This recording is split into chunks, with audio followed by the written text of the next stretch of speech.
Shalom saudara, dalam nama Yesus Kristus Tuhan kita. Mari kita buka Alkitab kita. Mari kita mendengarkan firman Tuhan. Mari kita buka Alkitab kita di kitab Amsal 1 ayat 7.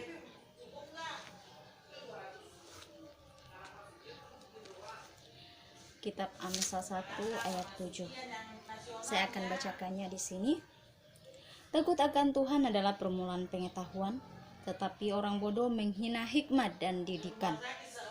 Sekali lagi saya bacakan. Takut akan Tuhan adalah permulaan pengetahuan, tetapi orang bodoh menghina hikmat dan didikan.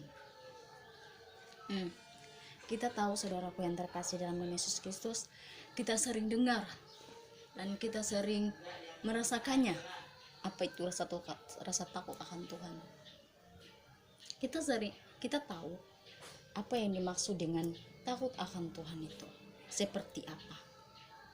Takut akan Tuhan itu adalah merujuk kepada rasa takut atau perasaan hormat, kagum atau pasrah terhadap Tuhan Yesus Kristus. Bagi orang-orang percaya pasti ada rasa takut akan Tuhan. Tetapi kalau kita tidak takut akan Tuhan, berarti kita semena-mena aja kita melakukannya. Kita tidak merasa takut kepada Tuhan Yesus. Kita hanya melakukan hal-hal yang buruk. Kita tidak merasa takut kepada Tuhan Yesus. Apa yang kita lakukan yang buruk, kita tidak takut kepada Tuhan Yesus Kristus. Bagaimana hidup rasa takut akan Tuhan itu, saudaraku yang terkasih dalam nama Yesus Kristus? Yaitu takut akan Tuhan berarti menjadikan Tuhan dan perintahnya sebagai dasar utama dalam kehidupan kita.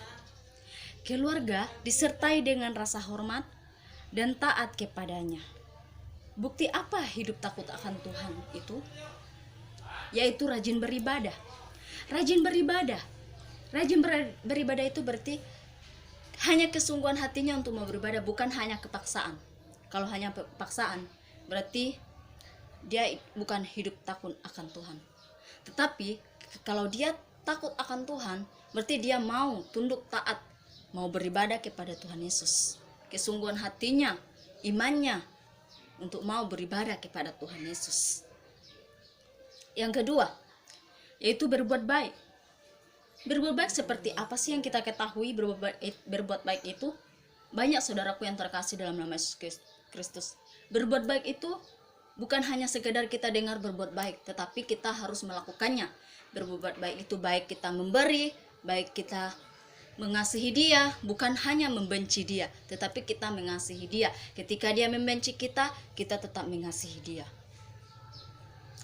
Itu adalah berbuat baik. Kita memberikan yang terbaik kepada teman kita, bukan hanya menjatuhkan teman-teman kita, saudaraku yang terkasih. Yang ketiga, kerja keras. Kita tahu di sini kerja keras itu seperti apa. Kerja keras itu berarti dia mandiri. Dia mandiri atas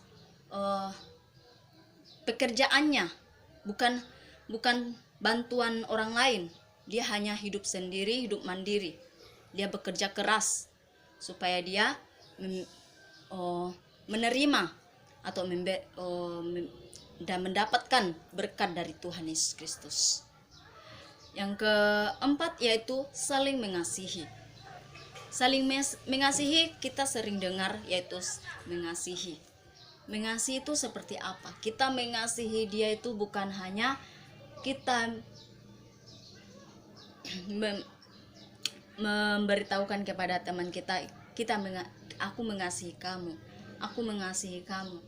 Nah, bukan hanya itu, saudaraku yang terkasih. Memang benar kita mengasihi dia, tetapi kita harus sungguh-sungguh untuk mengasihi dia, bukan hanya perkataan saja, tetapi kita melakukannya, mengasihi dia. Saudaraku yang terkasih, mengasihi dia, menyayangi dia, saudaraku yang terkasih. Yang keenam yaitu saling mendoakan. Saling mendoakan. Seperti apa mendoakan? Ketika teman kita jatuh, kita doakan dia.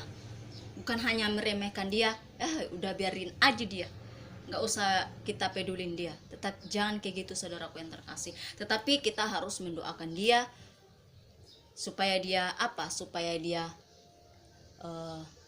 berubah atas perlakuannya seperti yang buruk.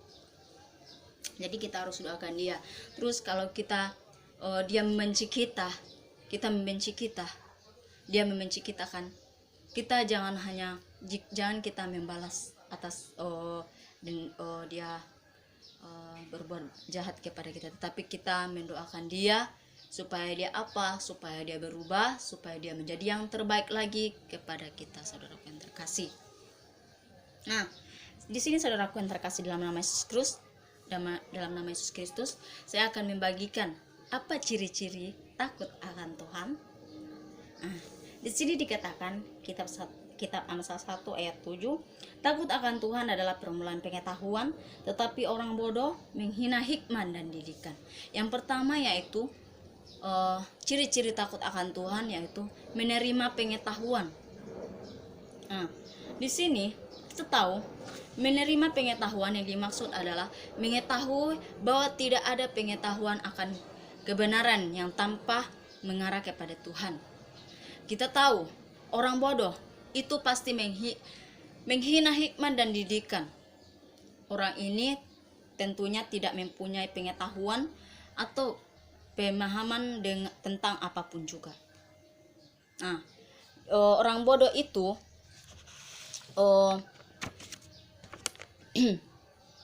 menghina hikmat dan didikannya.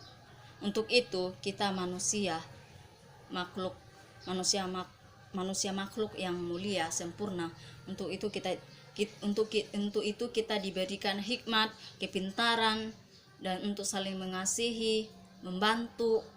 Harus selalu bersyukur kepada Tuhan Yesus, dan kita harus bersyukur kepada teman-teman kita. Semua apa yang kita lakukan itu, saudaraku yang terkasih dalam nama Yesus Kristus, maka itu adalah perbuatan baik di mata Tuhan Yesus. Orang yang tidak mendengarkan Tuhan berarti dia tidak takut akan Tuhan Yesus. Tetapi kalau dia orang mendengarkan Tuhan Yesus akan perintahnya, berarti dia adalah takut akan Tuhan Yesus. Maka orang bodoh itu menghina hikmat dan didikan, saudaraku yang terkasih. Tetapi orang yang pintar, orang yang cerdas, orang yang berhikmat, berarti dia menerima hikmat dan didikan. Dia adalah orang bijaksana. Dia tidak menghina hikmat dan didikan. Dia adalah orang bijaksana. Yang ketiga, apa ciri-cirinya takut akan Tuhan? Di sini dikatakan di kitab 7, takut akan Tuhan adalah permulaan pengetahuan, tetapi orang bodoh menghina hikmat dan didikan. Jadi saudaraku yang terkasih di dalam nama Yesus Kristus, kita tahu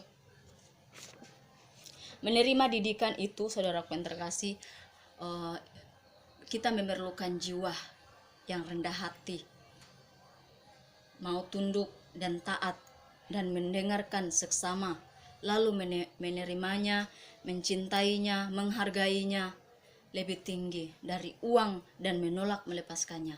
Untuk menerima didikan itu, saudaraku yang terkasih, supaya kita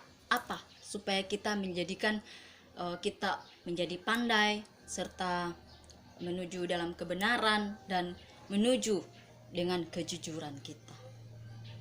Jadi didikan itu, saudaraku yang terkasih, itu sangat penting dalam kehidupan kita. Apalagi kita sebagai hamba Tuhan, berarti kita harus menerima didikan itu dan melakukannya dengan yang baik. Jadi saudaraku yang terkasih dalam nama Yesus Kristus, kita harus menerima hikmat dan didikan, saudaraku yang terkasih dalam nama Yesus Kristus. Jadi kita sebagai anak-anak Tuhan, marilah kita yang takut akan Tuhan itu, marilah kita taat akan perintahnya, tunduk dan menjadi bijaksana dalam kehidupan kita. Ketika kita percaya kepada Tuhan dan takut akan Tuhan, maka kita memperoleh apa, saudaraku yang terkasih dalam nama Yesus Kristus? Kita akan memperoleh dengan berkat dari Tuhan Yesus.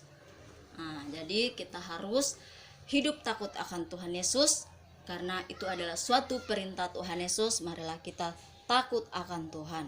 Ketika kita takut akan Tuhan, maka kita akan memperoleh hikmat dan didikannya kepada Tuhan Yesus.